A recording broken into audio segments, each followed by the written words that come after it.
when you're on a layover, yes, of course, there are layovers at various amazing hotels, and it is great to go to various destinations and go to these five-star hotels where you get a layover, where you have amazing spa, then you have amazing gym, and then nice buffet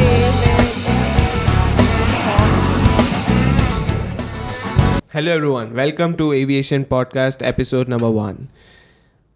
This podcast is for all aspiring pilots out there who are curious to know about insights of the aviation industry. And today we are going to share you some exciting insights about the aviation industry. And we have two hosts with us for the podcast. We have Capt.Neha Thakare with us. She has over 4,500 hours on Airbus A320. She has over 13 years of teaching experience and over 6 years of flying experience. So welcome Capt.Neha to the podcast. Thank you so much for the wonderful introduction.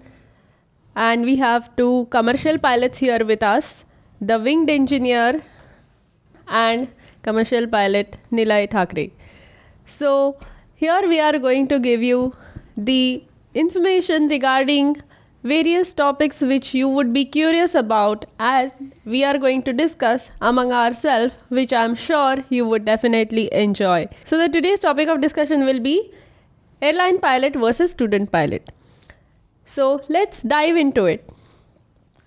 All right, welcome to India's first pilot podcast, aviation podcast. Sorry, India's first aviation podcast. Okay, we don't really know how to name it actually, but we decided aviation podcast. Okay, and all right, so here we are to discuss intricacies of pilot training and how a pilot's life really is and what to expect. Like when we start, this is a completely different kind of profession that there is. It's not like anything conventional, engineering, medicine.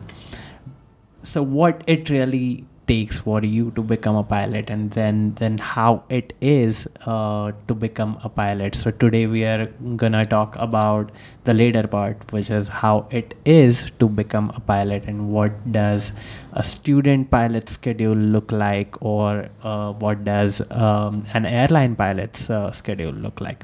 All right, so here is Capt.Neha, who will be talking about what does an airline pilot schedule look like. And yeah, we both have done our commercial pilot training, so yeah, we can talk about the student pilot's life, right? Yeah. All right, and me and Winged Engineer, we are sharing a mic because we only have one. All right. So here, what do you think? As a pilot, you would be very curious to know that what would be the schedule like, how would be the pilot's life like, in the sense, if in case you have a flight at any time in 24 hours, right? So it could be either at midnight, it could be early morning, it could be in the afternoon or evening to start with. So it is very different than the 9 to 5 job that you would have seen in most of the people that are doing around. And hence it distinguishes the pilot's life as well as the profession from majority of the other careers. So this is one of the major difference. Apart from that, if you have a flight, let's say in the evening, and you have the flight throughout the night, you have to plan your day accordingly. You have to be well rested before the flight. So it doesn't just go that, okay, now you are called for the flight and then you prepare and then just go. All right, speaking about the rest part, okay, so how much rest do you think is really good, or what is recommended, or how do you rest, and how do you think that you can go on a party and then the next day you have a flight? No. Does that work? No, definitely it does not work that way.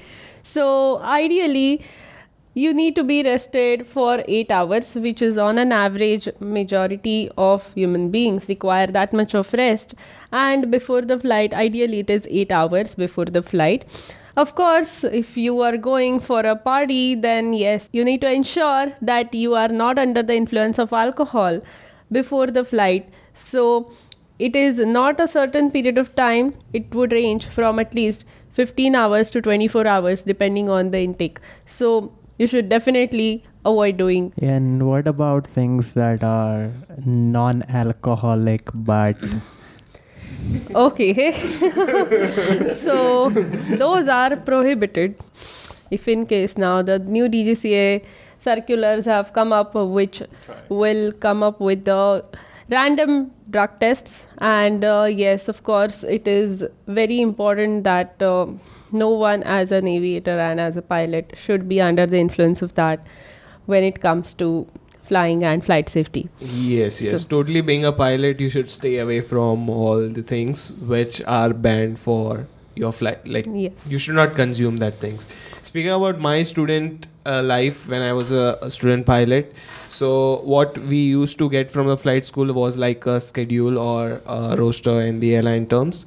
So every day at around 4 p.m. we used to get the schedule for the next day, and depending on what time we get our flight, we used to plan our day. So let's say tomorrow morning at 6 a.m. I have my flight, so I would sleep early. I would sleep by 9:10, and morning I would report at around 5:30, and depending on the weather I would decide to go for the flight or not. All right. So here in the airlines, the roster we call it as, and that is published on about 28th of every month for the next month. So once we get the roster, we can plan our rest and our days off, as well as when we have a flight we can plan our rest as well. So once you have the plan, because of the different changes, let's say if you have early morning flight at 5 o'clock reporting, you depending on your transport time, 1 hour let's say, and then before that you take about 45 minutes to 1 hour to get ready. So you have to work in the reverse way every time. So 5 o'clock reporting, so I wake up at 3 o'clock, get ready by 4, leave by 4:15, and then reach the airport. So the transport time generally, in the considering all the flight duty time limitations, is 45 minutes, which is assigned to you already, which is the average transport time. But if in case you stay away, which would take more time, or if you have a traffic at that point of time, then you need to cater for that. So we always need to work in reverse and then plan for it, and you execute the flight. So 3 o'clock you have to wake up, you must sleep by 7, considering the 8 hours of rest period. 7 in the evening you go to bed. I hope you get sleep by that time. If you don't, then you need to ensure that that day in the morning you wake up early, and you need to work in the reverse way. Yes, that's how it is. I believe that pilot's job is 24/7. So you have to sleep at any time. You have to wake up at any time depending on your schedule. So you have to adjust accordingly. So how hectic do you think the schedule gets? So, if in case this is early morning, if in case it is a night flight, then yes, you have to, stay awake the whole night. In that case, you could sleep in the afternoon so that you are able to manage in that particular at that night, and then you can go on with your flight duty. So whenever the flight time is more than 3 hours, as per the DGCA circular, we can have a controlled rest. As an airline pilot, you must be traveling to different airports, so it's exciting. But as a student pilot, we used to go to the same airport where the flight school is located. So we used to go to the same route, come to the same route. So I want to know, like, how exciting was it to visit different airports at different time, meet people? So how was it for you? So every day is different for a pilot. If we consider that even if you go to, let's say if I'm tomorrow going to Delhi, then after I'm going to Kolkata, then Indore, then Dubai or Doha. So every day, even if you go to these airports, then also the weather would be different. Let's say if tomorrow I'm going in the morning, considering the winter season and considering these irregular operations and fog, I have to prepare it differently than if I would go to Delhi any other day. So, it is a different set of preparation and landing and takeoff from those particular airports compared to any other day. So it is of course always exciting whenever you fly to these major airports. The challenging things are so much of radio telephony communication. Apart from that, if the weather is bad, like if the visibility is low, yes, we have to follow the procedures considering the low visibility, as well as if in case the winds are really strong, then in that case we have to apply certain techniques in order that it's a crosswind landing technique if in case the weather is bad. If you go to Dubai and Doha, Dubai is pretty busy airport. A small mistake like any restriction on the star, if you miss out, it is a violation. It is a reportable violation and it is taken really very seriously in order to let those particular operators fly to that airport. So pilots have to be extremely careful while flying to especially Dubai. So these are the things when you have to be like extremely careful in every small action that you take.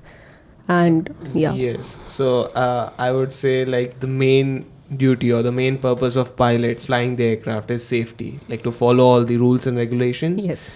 And take care of the passengers who are traveling with them.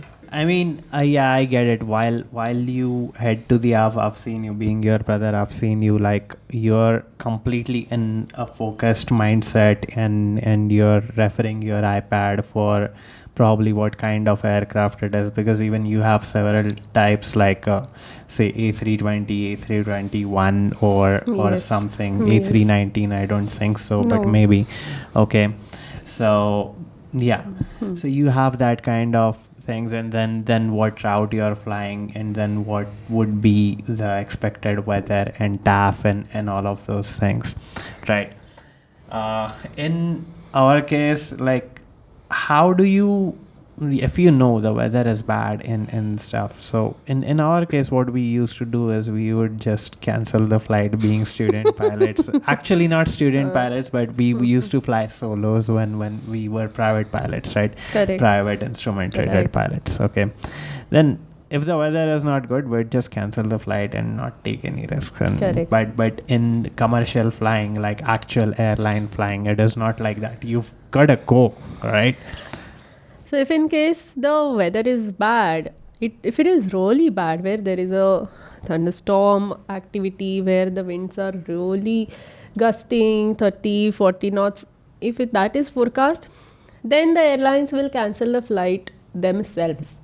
Whereas if in case it doesn't always happen, because it is eventually pilot's responsibility, if in case it is expected that the weather will improve when you depart and you go there, and that time if it has not improved, it is really bad, then yes, as a captain you have to take with the consultation with the first officer, and we decided together that what decision and what will be the further course of action that we have to take. So in that case we do carry some more extra fuel so that we wait for the weather to improve and then we take the call. So whenever we prepare for a flight, we take about 5 things into consideration.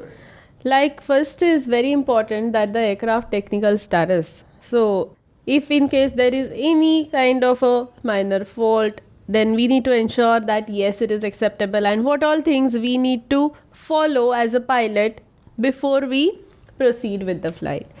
Apart from that, we consider the weather en route weather of all the airports, as well as the destination weather, the alternate airport weather.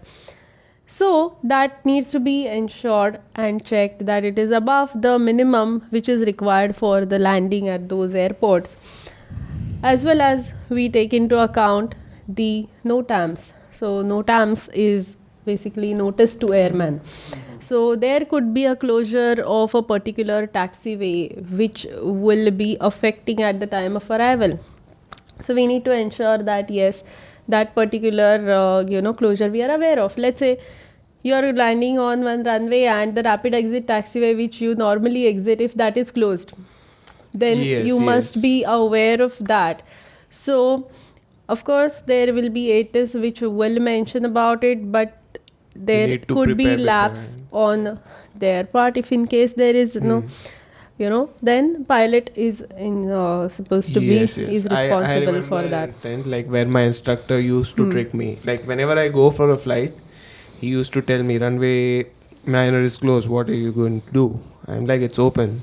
Like, and then he makes me read the NOTAM. Like he was just checking if I'm reading the NOTAM or not. So yes, so that's how they used to confirm like whether we are following the steps like in the flight preparation. So to avoid the embarrassment at the airport and prevent the ATC from telling you that bro, you need to read your NOTAMs. So instead of that, and at times it is possible that they are like, no, you don't know this much also or what. And if you do such thing at the major international airport, then they do file a report against that pilot. And we were training at an international airport, so it was a very busy airspace, and there used to be construction work going on because the airport was renovating. So on our part, it's very important to read the NOTAMs when we are going solo because we are by ourselves, and there's no one to help us. So going with the proper flight preparation flow, like we also have to make the nav logs. Like I don't know what's the thing for the airline. So for in the airline it is called as operational flight plan. And in that we have to, it is in the similar format, but the nav log is on the other page. There is an entire operational flight plan which has the flight number, departure, destination, alternate, then how much fuel you are going to carry, how much is trip fuel, how much is reserve fuel, how much is alternate fuel, and then addition will be the block fuel, then how much is the takeoff weight, what will be your takeoff speeds, and all of that. So for those of you who don't know what is a nav log, it's a navigation log. It's a flight plan from location A to B in which all the details of your flight would be mentioned. And you prepare this nav log for your flight. Let's say you have a cross country from Mumbai to Delhi. I'm just taking an example from Mumbai to Delhi. So you check the weather, you check how much fuel you're going to require, you calculate the takeoff and landing weight depending on the passengers, and you check the NOTAMs if the airport at Delhi is operational or not. So this is the overview of a navlog, and if possible we will cover it in some other episode. And yes. Yeah, that part we used to do in this pre-flight action, right? Like all those pre-flight action, we would do the takeoff data card, then there would be a nav log, and then we would I am safe checklist. And that's pretty good. And even we in fact at every waypoint, so if you are doing visual flight, then you have to have a checkpoints, whereas in case of the flight plan and the instrument flight rules, when you follow, then there will be waypoints, and at those waypoints even we have to write the time and the fuel, that whatever is the actual fuel on board, and check it with the estimated fuel on board and ensure that there is no fuel leak. So that is. And one thing I would like to tell everyone is like the navlogs which we make in a flight school. So we calculate each and everything for an airlock. So it takes roughly around 1 to 1.5 hours. And if the flight get cancels, then you have to do it all over. Like for one leg, it's 1.5 hours. So for inbound leg and outbound leg, it's around 3 hours of work which you put in. And if the flight get cancelled, you have to do everything again. All over again. So for airline, I would say for airlines, if there is any change or any changes in the flight or any weights are varied, in that case we get a flight plan ready. It is a computerized flight plan. So the dispatchers will do the job for pilots, and that those values are fed in, and computerized flight plan will be ready at the airline operations office. Yes, So yes. we get it ready made. Yes. Correct. I mean, actually, we used to do it for VFR flights, okay, and for IFR, even we had something like that. There were softwares for it, like 4Flight was there. Then there was another one, right? Skyvector was there. So for IFR, it wasn't a main problem, but for VFR, until you're a private pilot and instrument rated pilot. In instrument rating, okay, you do get to file IFR flight plans, but not in private flying because it is all VFR. So every cross-country flight would have to write a nav log and use the CX3, okay, and Right. yeah. Right. By the way, in your times there were no CX3 or CX2s, right? You used to CX2 was do there. that chapati thing, right? So we had CX2. Yeah. So to calculate the ground speed, and Right. we had so my flying, since it happened back in the year 2008, there used to be a sheet of paper, and then there used to be hey, track, then true airspeed, then wind, whatever is forecast, then you calculate the ground speed and heading and all of those things, and then the fuel, check it with your estimated fuel and all of that. So we had a CX2 back then, and we had the VFR charts in India. There are certain VFR charts, and IFR charts were the most so basically flying VFR I personally did not enjoy so much. But yes, I love to fly IFR. And you Same have here. Jepson, it is sorted, and you have the airways, and it's absolutely amazing. Same, To fly same those with routes. me. I love instrument flying, and at night would be better, I guess. What about you? Yes, of course, instrument flying, I love it. Visual flight or visual circuit, yes, I love to do sometimes, even, as a commercial pilot, at places where there is less traffic, and let's say in Bangalore, there is less traffic at night, 2 o'clock you're landing, or Yes. even, Jodhpur, and then these small places where there is barely any traffic, so you can just fly visual, and then you reduce on the number of you save on some time as well as save on fuel, and it's amazing. Yes, but you have to be very careful while doing the visual Yes. approach. And what's your favorite part of the day to fly? Is it day or night? Yes, if you consider the rest period, then yes, morning daytime flights, Okay. but otherwise that is Because better, as a preferably, student yes. pilot, I used to enjoy night flight.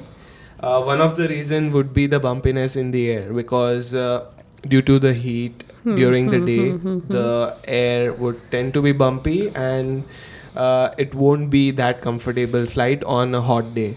So But compared it with night is smooth and less traffic. So night, if you say for the pilot, it starts 30 minutes after sunset. Sunset. So are you talking about the midnight to 4 o'clock flights, or just Something after around 10 sunset? p.m., 9, 10 p.m. That is comfortable. That is Yes. comfortable. Yeah, so actually, I mean, at least in Florida, after sunset, it would kind of calm down.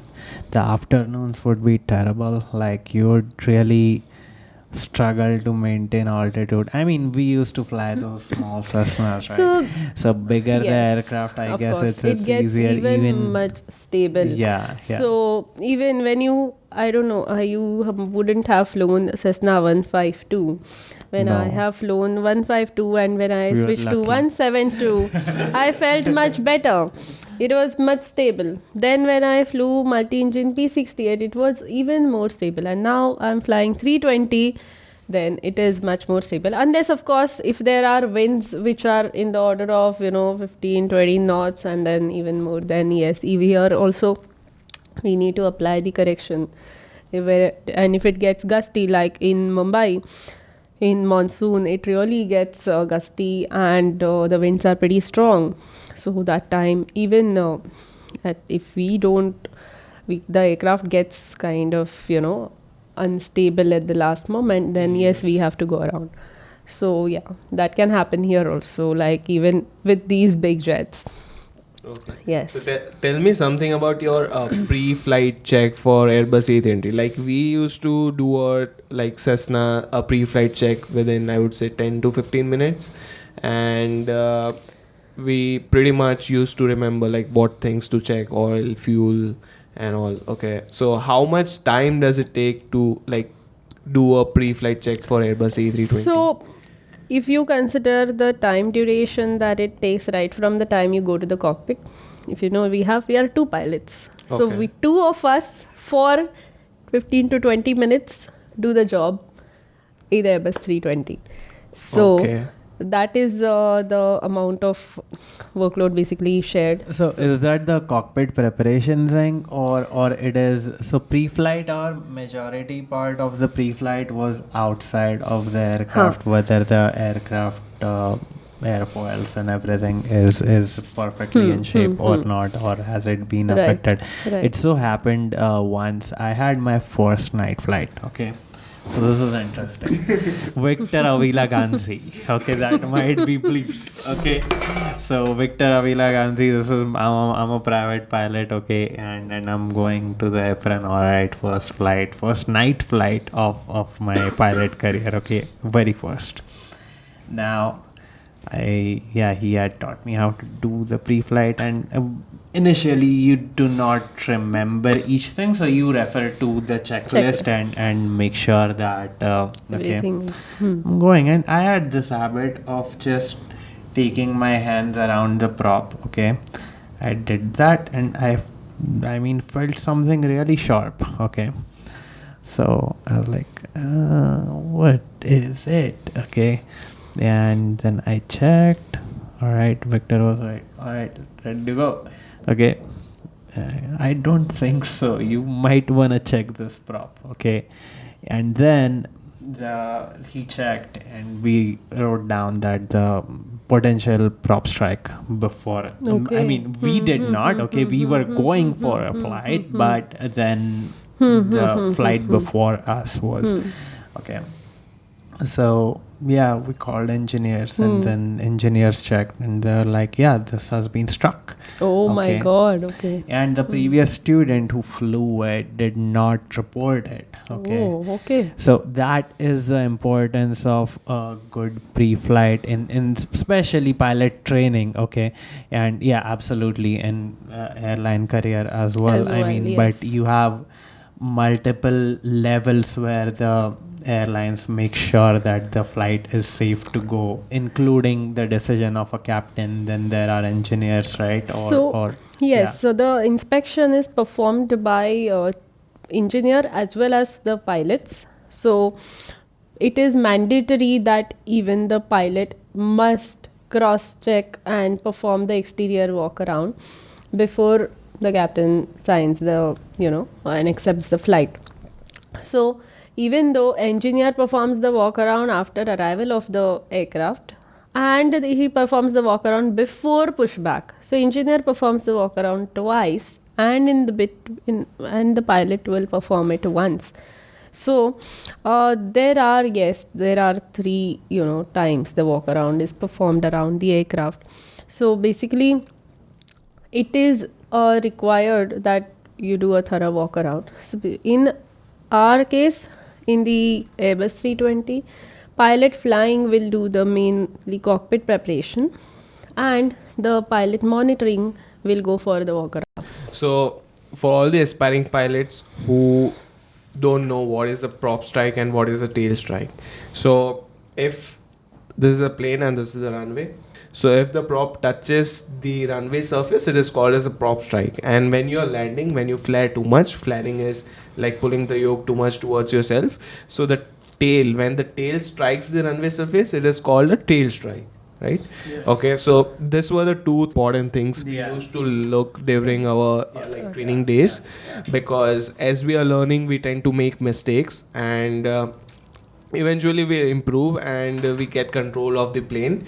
So during solo phase, that's the time when we learn the most. Like most of the flying part is learned Correct. during that time, because Correct. we are on our own and we take all the decision by ourselves. And if there's anything with the flight, we decide. Okay. Correct. So doing the solo flight again and again, going to different airports and coming back again, even if the weather changes or stuff. Okay. So we learn couple of new things in every flight. So which Right. makes our flying Right. good, I would say. It would improve our flying. Right.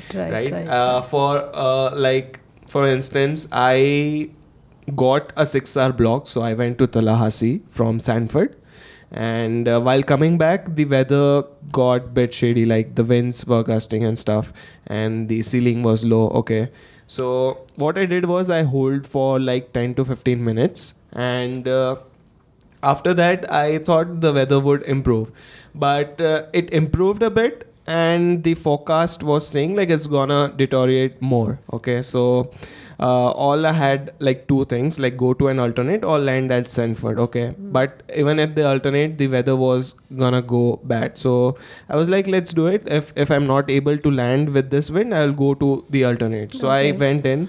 Like I remember my friends saying like they were waiting at 9 left to see my landing, because I was on solo. So there's a thing, like we were excited. Like if we see, like suppose Nilay is flying, right? So we used to go to the runway or hear his ATC communication. Okay. Right. So they were standing on 9 left, and ATC cleared me to land on 9 right. Okay. Uh-huh. So they cannot go and Go watch on. immediately. Yes. So, Yeah. yes.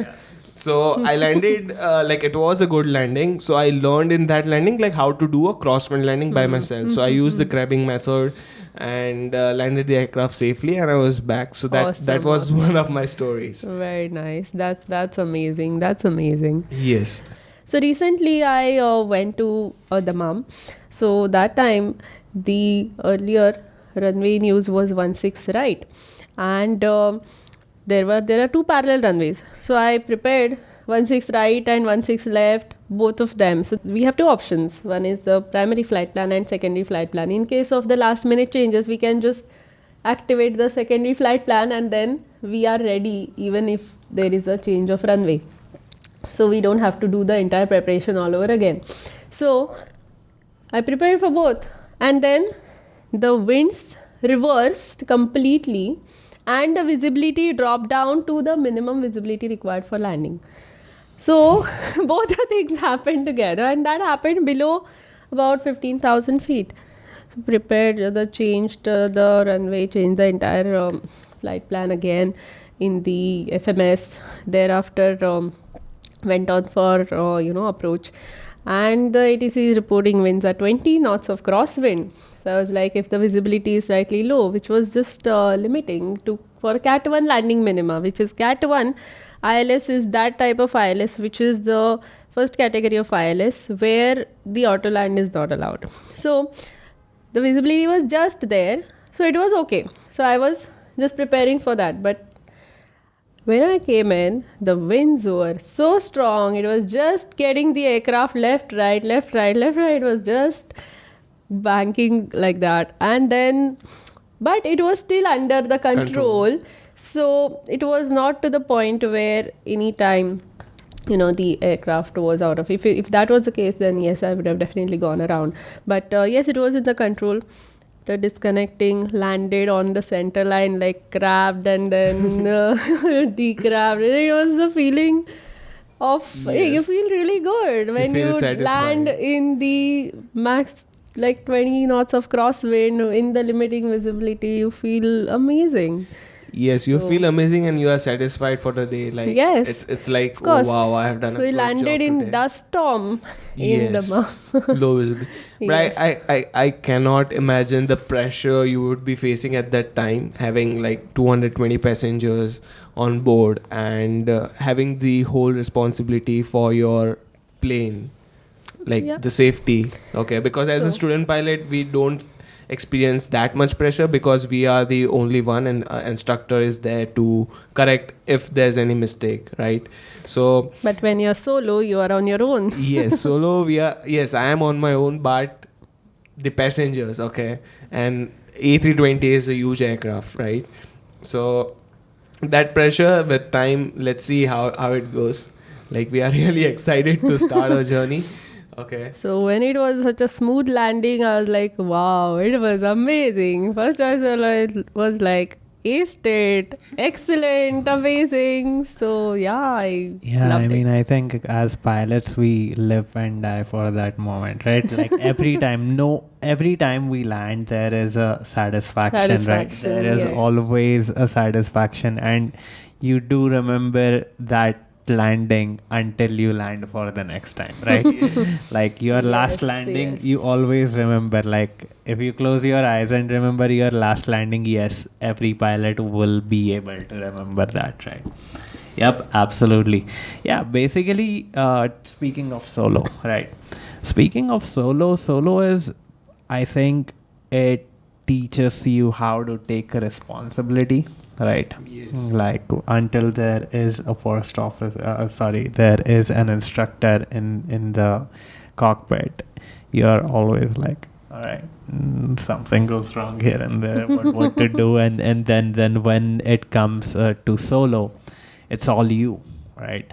The first solo, all right, first solo is okay. You barely, I mean, take the aircraft on, on a few sorties and in the circuit. But then eventually, as you continue doing solo, you experience more and more and learn from it, make better decisions, make safer decisions, and that's about the solo flying. And last thing that I was talking about, the prophet, and then the engineers actually opened, okay, the aircraft that we were going to take, okay, they opened the cowl, and actually the whole bracing for the engine was bent, okay, Oh the my firewall God. that there is was bent, okay, and that aircraft did not fly for 30 days or Oh 45 my days, God. something like that. So yeah, my God. if we would have taken that aircraft, we could have died. My God. That's why pre-flight is the most important part of the flight preparation. The student that flew the aircraft before us actually did not do the post-flight, or he did not report the incident or the accident. But no incident actually. Yeah. So the post flight, it depends if in case you have any kind of requirement to do the post flight. If in case there is a bird strike which has happened, or if in case there is any kind of incident which you think, or any unusual thing has happened because of which you think you need to inspect the aircraft, only in that case the post flight is required to be done. Otherwise, it's all good. Okay. Yeah. So as a student pilot, when we are training, right?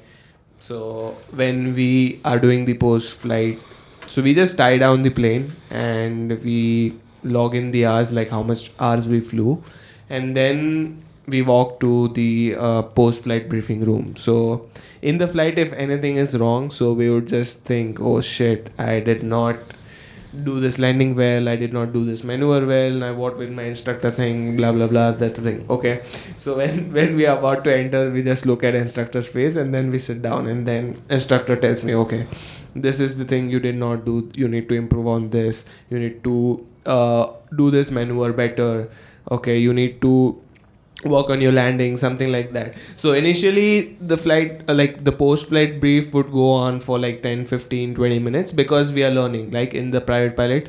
But as we go up to the instrument and the commercial pilot license thing, so that time reduces because we are familiar with the Correct, plane, correct, with the correct. rules and stuff. Okay, Correct. so that's our post flight look. And after that, just we used to like go home, enjoy our day, like go to gym, there's tennis, Nice. like roam around. Okay, because generally we would go to school for 3 to 5 hours, and rest of the day we would have for ourselves. Okay. So in the post flight, so we have ACARS, which is Aircraft Communication Addressing and Reporting System. So in that, the pushback time, the chalks on time are recorded, and we just have to note down those timings so that we can upload it in the EGCA logbook.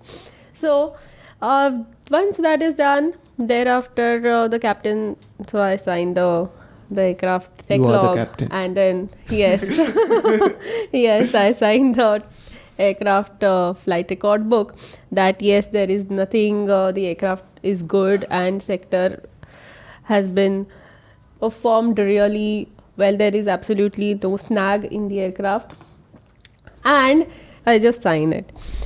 After that, me and first officer will discuss about how was the flight, what all things we could have improved, if in case there is any improvement required, or if we have done anything good, then that also we You mention discuss. that yes, you've done this well and that worked well, as well as if we could have done something, if there is anything that has not gone as per the SOPs or anything that has gone beyond the limits, which has if it has happened, then we discuss about it that yes, we need to take this particular precaution next time.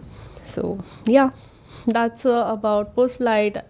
Come back And home, yes. work out, go to the gym, and then take rest. Okay. So, what does it look like when you are on a layover?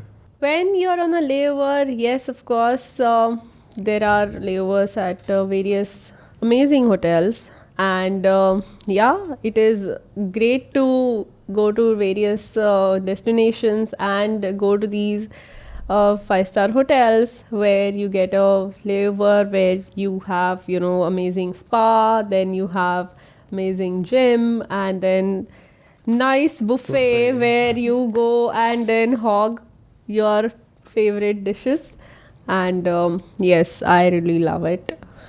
So you get a change from your routine life, so you're not always coming home, but yes, you will have a change, and yes, you would enjoy that as well. Yes, yes. We So if- don't get layover. So if you go to so We if you used to be given with 4 hours block time, okay? Take the aircraft, bring it back before 4 hours, okay? Otherwise, yeah, you would be marked as you would be flagged. So if you go to Kolkata, you can have fish. I mean, if you're non-vegetarian. Otherwise, you can have any other dish that you would like to. If you go to Chennai, you can have Chennai delicacy. Then you go to Mangalore, you can have Mangalorean curry, and yeah, so you can have various. Okay, that reminds me of a question.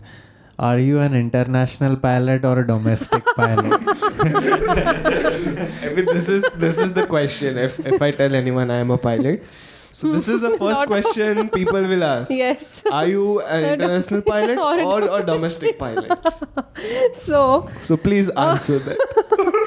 So when you are a pilot, then you are eligible to fly internationally as well as domestically. There are only certain airports where you require special clearances. Like for example, if you, let's say Patna, it's a runway which is shorter, and it's now technically called as performance limited airfield. Okay. So for every aircraft, performance limit is different. So performance limited airfields are those airfields for that type of aircraft.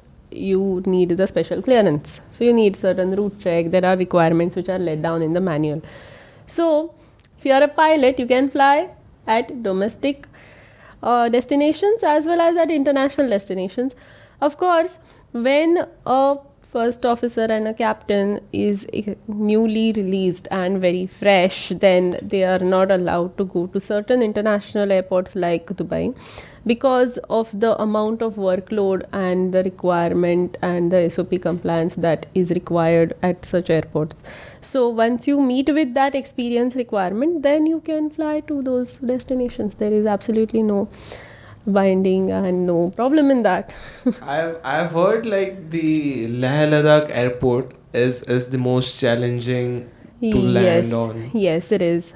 It is surrounded by mountains. There is chance of bad weather at any point of time, as well as this airport has only visual approach. There is no instrument over there.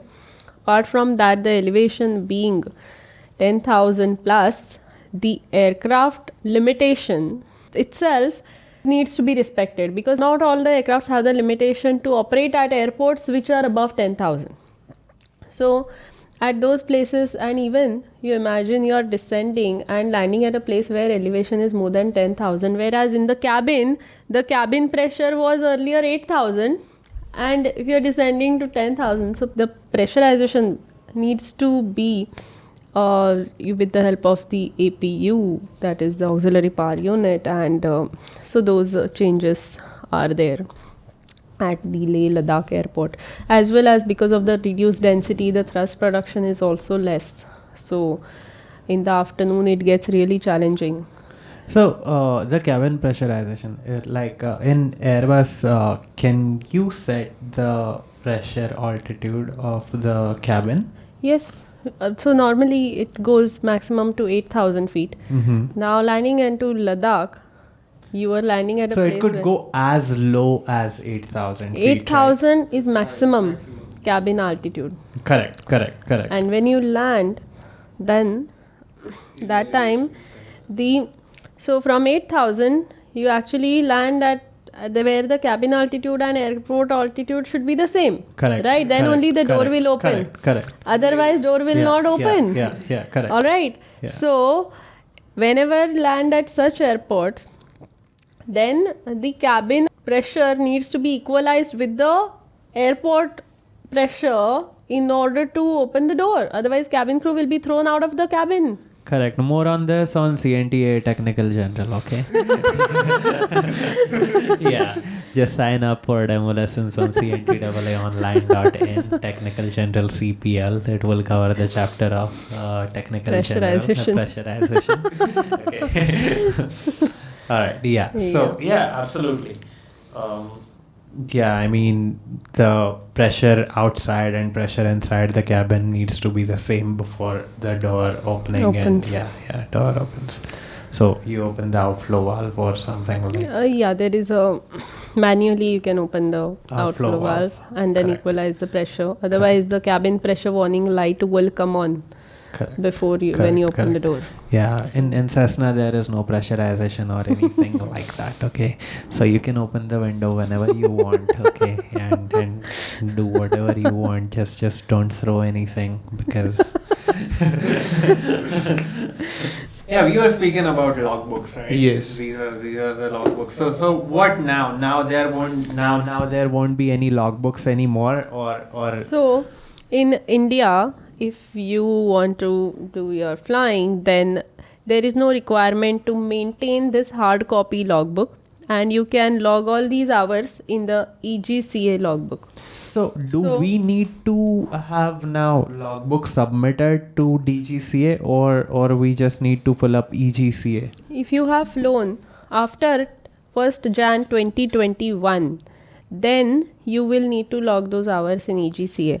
If you have flown before that, then you can have these hard copy logbooks and submit it to the DGCA for the issue of your CPL. Okay. Yes, for issuance of CPL, I think right now we need to submit a logbook and also log our hours on EGCA. All right. So, I mean, we discussed many things today, and that's about it. But one thing that if someone has to, like, we are all grateful for your guidance always, like I am. My pleasure. And, yes, but one thing that you would suggest people that are thinking about aviation or considering to start their pilot career, or they are doing their pilot training right now, one thing that you would recommend? All right. So being an aspiring pilot is not always a cakewalk. You always need to be extremely focused, extremely dedicated towards your goal, and make sure you put in your efforts in order to reach your goal. All right, so definitely we will have more guests over in the next podcast to come, and we shall come up with more and more interesting topics regarding the aviation. I hope you have enjoyed this. Looking forward to see you in the next one. Thank you very much. Have a great day ahead.